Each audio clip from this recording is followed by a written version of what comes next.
Welcome to the InfoWars Nightly News. I'm David Knight. It's Thursday, August the 1st, 2013, and here are our top stories.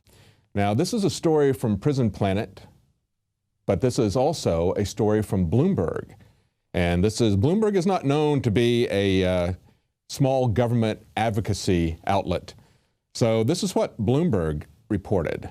I am deeply troubled that the U.S. military can pursue, attack, and even kill terrorists and their supporters, but that some of the U.S. government believe we cannot prevent these same people from receiving a government contract. Now, that is a quote from Joe Sopko, Special Inspector General for Afghanistan Reconstruction. So we have Bloomberg quoting an Inspector General of the U.S. government saying, even though these people are terrorists, we can't stop them from getting a government contract.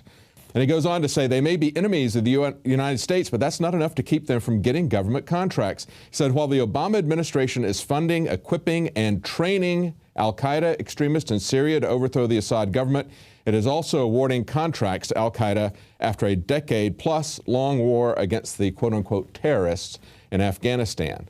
Well, this is nothing new. Rachel Maddow can read this in the headlines today. She could have read it in the headlines a long time ago. The government created al-Qaeda to fight the Russians in Afghanistan.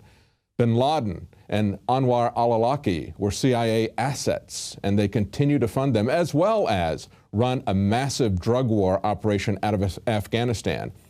It has been pointed out in the past by other news outlets, although we reported it here as well, that worldwide poppy production out of Afghanistan was only 10% of the worldwide poppy production, and now it has risen to over 90% after the U.S. military went there to assist them in doing that function. So it's a part of the drug war story as well.